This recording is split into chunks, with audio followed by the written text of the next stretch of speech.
تھوڑا سا ساتھ میں کرتا ہوں. ٹھیک.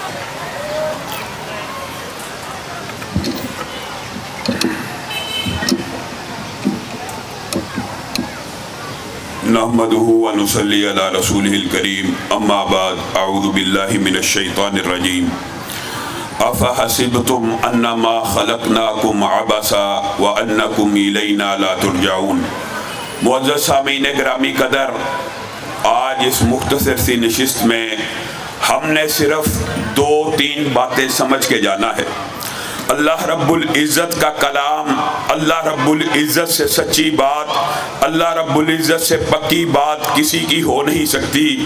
اللہ رب العزت ارشاد فرماتے ہیں افحسبتم انما خلقناکم عبثا، کیا تم نے گمان کر لیا ہے اللہ نے تمہیں اور مجھے بلا سبب ہی پیدا کیا ہے؟ ایسی بات ہرگز نہیں ہے. اللہ رب العزت نے آپ کی اور میری تخلیق کا ایک مقصد بنایا ہے. وما خلقت الجن والانس الا لیعبدون. اللہ رب العزت نے جن و انس کی تخلیق اگر کی، اپنی بندگی کے لیے کی، اپنی عبادت کے لیے کی. معزز سامعین گرامی قدر، موت کا لمحہ، موت کا جھٹکا، موت کی حقیقت، موت ایک ایسا لمحہ ہوتا ہے کہ کائنات کا سب سے بدترین شخص انسانی تاریخ میں جس کا ذکر قرآن میں موجود ہے، ہو سکتا ہے اس سے بھی بدتر کوئی ہو، لیکن جس کا کلام حمید میں ذکر ہے وہ کون ہے؟ فرعون ہے. لیکن جب موت کی پہلی ہی وادی میں قدم رکھنے لگتا ہے، جب پہلا ہی پردہ اٹھنے لگتا ہے، وہ جو 400 سال تک بچوں کو قتل کرتا رہا، وہ جو 400 سال تک ظلم و ستم اور بربریت کا نشان اپنی ہی عوام کو بناتا رہا، ابھی موت کی پہلی گھاٹی میں اترنے لگتا ہے. کیا کہتا ہے؟ آمنت برب موسیٰ و ہارون، میں موسیٰ اور ہارون کے رب پہ ایمان لے کے آتا ہوں. اللہ کہتے ہیں الآن وقد عصیت، الآن، اب یہ بات بھی یاد رکھ لیجئے، زندگی کے اندر اگر کسی بھی انسان کو صرف 2 موقع مل جائیں، صرف 2 موقع، 1 سیکنڈ کا پردہ اٹھ جائے، ایمان بالغیب کا مطلب یہی ہے. عمل صالح بن اس پردے کے اٹھے کرنے کا مفہوم ہی یہ ہے کہ جب وہ گھاٹی طے ہو جانی ہے، اس سے پہلے پہلے میں نے اور آپ نے عمل کرنا ہے. اگر آپ کو اور مجھے صرف اس گھاٹی سے پار جا کے اس پردے کے اٹھنے کے بعد 1 موقع بھی مل جائے، دنیا میں کوئی انسان جہنم میں نہ جائے. وجہ کیا ہے؟ فرعون بھی کہہ رہا ہے میں موسیٰ اور ہارون کے رب پہ ایمان لے آیا، اور اللہ رب العزت ہر مرنے والے کے بارے میں کہتے ہیں جس وقت اس کو موت کا وقت آ جاتا ہے، وہ کیا کہتا ہے؟ فَيَقُولَ رَبِّي لَوْلَا أَخَّرْتَنِي إِلَىٰ أَجَلٍ قَرِيبٍ، اے میرے رب 1 second, 2 second, 3 second, 5 second, 10 second عطا کر دے کہ ایک مرتبہ اپنے بیوی بچوں کو مل کے یہ تو کہہ دوں کہ جو مال و دولت کمایا تھا وہ سارے کا سارا صدقہ کر دیا جائے. وجہ کیا ہے؟ میں جہنمیوں کے، اللہ معاف کرے، اللہ ہم سب کو محفوظ کرے، لیکن اگر اس قید خانے میں کوئی پھنس جائے، ان کے چند مکالمات جو کلام حمید کے اندر موجود ہیں وہ آپ کے سامنے رکھنا چاہتا ہوں. جس وقت جہنمی عذاب بھگت بھگت کے تنگ آ جائیں گے، وہ حضنتی جہنم کو، جہنم کے دروغوں کو کہیں گے ادعوا ربکم، ادعوا ربکم یخفف عنا یوما من العذاب. اے جہنم کے دروغوں، اپنے رب سے کہو ہمیں عذاب پہ ہم دیا جا رہا، ہمیں عذاب مسلسل دیا جا رہا، 1 لمحے کی چھٹی نہیں ملتی، جلد جلتی ہے، دوبارہ نئی جلد آ جاتی ہے. ادعوا ربکم یخفف عنا یوما من العذاب. اللہ سے کہیے 1 دن کی چھٹی دے دیں، 1 دن کی مہلت دے دیں، 1 دن کی ریسٹ دے دیں. صرف 1 دن تو اللہ کو کہو چھوڑ دے، 1 دن کا موقع دے دے، ہم ریسٹ کر لیں، ہماری قوتیں جمع ہو جائیں، پھر ہمیں عذاب دینا شروع کر دیجئے گا. پتہ نہیں کتنا عرصہ پکاریں گے. جہنم کے دروغے اللہ سے کنسلٹ کرنے کے بعد ایک پیغام پوچھتے ہیں، دنیا میں کسی سے جہنم کا ذکر سنا تھا، جنت کا سنا، رسول آئے اللہ کا خبر دی، رسول اللہ صلی اللہ علیہ وسلم کی خبر دی.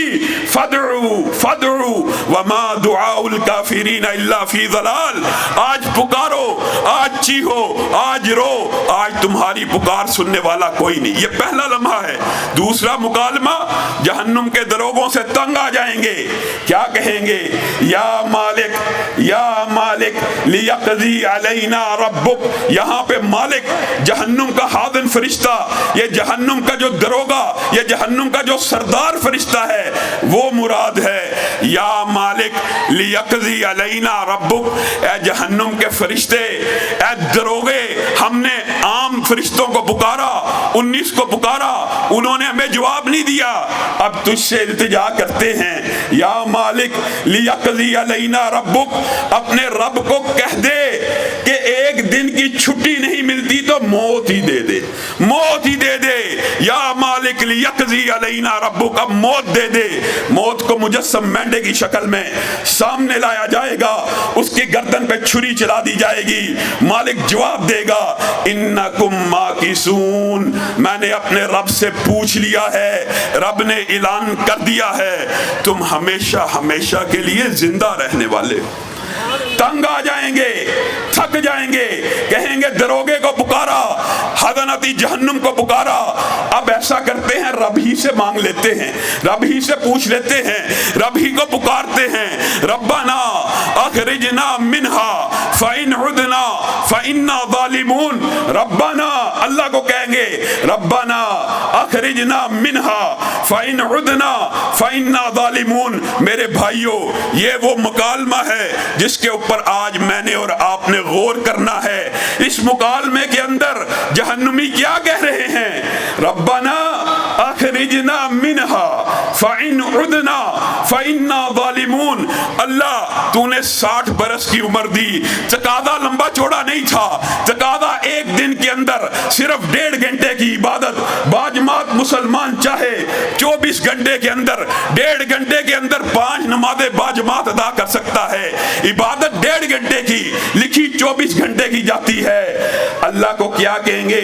اللہ 60 برس نہیں، 100 برس نہیں، 1000 برس نہیں، لاکھ برس نہیں، کروڑ برس نہیں، 1 ارب برس کی زندگی دوبارہ عنایت کر دے. ایک لمحے کے لیے بھی اگر سجدے سے سر اٹھایا، ہمیں واپس جہنم میں ڈال دے. ربنا اخرجنا منہا فإن عدنا فإنا ظالمون. اگر دوبارہ پلٹ آئے، اگر دوبارہ جہنم میں لوٹ آئے. لوگوں، آج اللہ 1 ارب سال کا، 1 کروڑ سال کا، 1 لاکھ سال کا مطالبہ نہیں کر رہا آپ سے اور مجھ سے. پورے 24 گھنٹے کے اندر مردوں کے لیے صرف 1.5 گھنٹہ بھی نہیں لگتا، گھر سے آنے جانے کا ٹائم ملا لیا جائے. صرف اتنی عبادت کی ریکوائرمنٹ ہے. اور کیا زیادہ ہے؟ ہرگز نہیں. بنایا اس نے، ہاتھ اس نے دیے، آنکھ، پاؤں، قدم، دل، دماغ، ہر نعمت اس کی عطا کی ہوئی. میں اور آپ ہی غافل ہے. اللہ اس مکالمے کے بعد جواب میں کیا کہیں گے؟ اخسؤوا فیہا ولا تکلمون. یہ اللہ کی شٹ اپ کال ہوگی. آج کے بعد میری نظروں سے دور ہو جاؤ. ولا تکلمون، آج کے بعد میرے سے کلام نہیں، بند. اور مفسرین نے لکھا یہ جہنمیوں کا اللہ سے آخری مکالمہ ہوگا. اس کے بعد کسی جہنمی میں جرت بھی نہیں ہوگی کہ اپنے رب کو پکار سکے. کیا کہیں گے؟ کہیں گے حضنتی جہنم کو پکارا، اس نے نہیں سنا. مالک کو پکارا، اس نے نہیں سنا. اللہ کو پکارا، اس نے بھی ریجیکٹ کر دیا. اب کیا کرتے ہیں؟ ہم اللہ کے عذاب پہ صبر ہی کر لیتے. صبر کر لیں تو شاید اس عذاب سے نجات مل جائے. ایک عرصہ صبر کرتے رہیں گے. صبرنا ام جزعنا، صبرنا. پھر کیا کہیں گے؟ آج ہم صبر کریں یا وبیلا کریں یا چیخو پکار کریں. ما لنا من محیص، ہمیں اس دردناک عذاب سے نکالنے والا کوئی نہیں. پھر کلام حمید میں ان کا آخری مکالمہ جو ذکر ہے وہ یہ ہے، کہیں گے یہ ابلیس تھا، اس نے ہمیں گمراہ کیا، ہر فتنہ اس نے پھیلایا، ہر بات اس کی وجہ سے ہوئی. اس کے پاس چلتے ہیں، شیطان کے پاس جائیں گے. وہ آگ کے منبر پہ بیٹھے گا، اس کو کہیں گے تو نے گمراہ کیا، آج ساری انسانیت کا عذاب بھی تو بھگت. جواب میں کیا کہے گا؟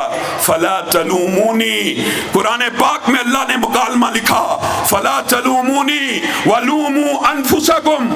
اور مجھے ملامت کرتے ہو؟ میرا وعدہ تو جھوٹا رسول اللہ نے بتا دیا میں جھوٹا، تمہیں اللہ نے بتا دیا میں جھوٹا، اور میرے ہی وعدے پہ اعتبار کرتے رہے ساری زندگی، مجھ پہ ایمان لے کے آئے، رسولوں کا انکار کر دیا، اب اس عذاب کو تم اکیلے بھگتو گے۔ معزز سامعین گرامی قدر، اللہ رب العزت کی رحمت بھی بے شمار ہے۔ عذاب کا تذکرہ کرنے کا یہ مطلب نہیں ہے کہ اللہ رب العزت کی رحمت ختم ہو جاتی ہے۔ ہاں اللہ رب العزت لیکن آپ سے اور مجھ سے ایک ڈیمانڈ کرتا ہے، اگر اللہ کی رحمت چاہیے ایک مرتبہ تو رب کے سامنے ہاتھوں کو پھیلاؤ، ایک مرتبہ تو رب کے سامنے ہاتھوں کو اٹھاؤ۔ نبی کریم صلی اللہ علیہ وسلم نے فرمایا جو ایک ہاتھ بڑھتا ہے اللہ ایک بادو بڑھتا ہے، جو ایک بادو بڑھتا ہے اللہ ایک گز بڑھتا ہے، جو چل کے رب کی طرف آتا ہے اللہ دوڑ کے اس کی طرف آتا ہے۔ میں نے اور آپ نے اللہ کے راستوں کے اوپر چلنا ہے۔ کس طرح؟ ایک مرتبہ کوشش کرنی ہے، ایک مرتبہ ٹرائی کرنی ہے، ایک مرتبہ ہمت جٹانی ہے، ایک مرتبہ تو اللہ سے کہنا اللہ ہمیں معاف کر دے۔ اور اللہ رب العزت، ایک بات کر کے اپنی بات کو ختم کروں گا، وقت بڑا تھوڑا ہے، یہ ایک یونین کونسل ہے، اس سے بڑا ایک شہر ہوتا ہے، شہر سے بڑا صوبہ، صوبے سے بڑا ملک، ملک سے بڑی پوری دنیا، اس پوری دنیا کا جتنا حجم ہے، ایک اللہ نے آسمان پہ سورج پیدا کیا، 12 لاکھ زمینیں ہوں، ایک سورج میں سما جائے، سورج سے اوپر ستارے، ستاروں کے اوپر ستارے، انسانی آنکھ نے جو سب سے بڑا ستارہ دیکھا ہے 90 کروڑ سورج اس ایک ستارے کے اندر سما سکتے ہیں، ان ستاروں کے اوپر آسمان، دوسرا تیسرا چوتھا 7ویں آسمان کے اوپر تمہارے رب کی کرسی ہے۔ جو بات کہنا مقصود ہے اس کو سمجھیے، وسیع کرسیہ السماوات، 7 آسمانوں کو احاطہ کی ہوئی وہ کرسی۔ نبی کریم صلی اللہ علیہ وسلم نے ارشاد فرمایا اللہ کی کرسی کے سامنے پورے 7 آسمانوں 7 زمینوں یہ 90 کروڑ گنا بڑے ستاروں کی حیثیت ایسے ہے جیسے صحرا میں پڑا ہوا انگوٹھی کا ایک چھلا ہو، اور اس کرسی کے اوپر اللہ کا عرش ہے، اور عرش کے سامنے کرسی صحرا میں پڑا ہوا ایک چھلا ہے، لیکن عرش کے اوپر کسی مخلوق کو جانے کی اجازت نہیں ہے، جہاں پہ کسی مخلوق کی رسائی نہیں۔ اس عرش پہ اللہ نے پتہ کیا لکھا ہوا؟ اللہ نے اس عرش پہ لکھا ہے میری رحمت ہمیشہ ہمیشہ کے لیے میرے غصے پہ غالب رہے گی۔ آپ نے اور میں نے کوشش کرنی ہے، سٹرگل کرنی ہے اللہ رب العزت کو منانے کی۔ اللہ ایک دفعہ ہاتھ اٹھانے سے مان جاتا ہے۔ اللہ رب العزت جو کہا گیا، جو سنا گیا، اس کو سمجھنے کی توفیق عنایت فرمائے۔ سبحان ربک رب العزت عما یصفون وسلام علی المرسلین والحمد للہ رب العالمین۔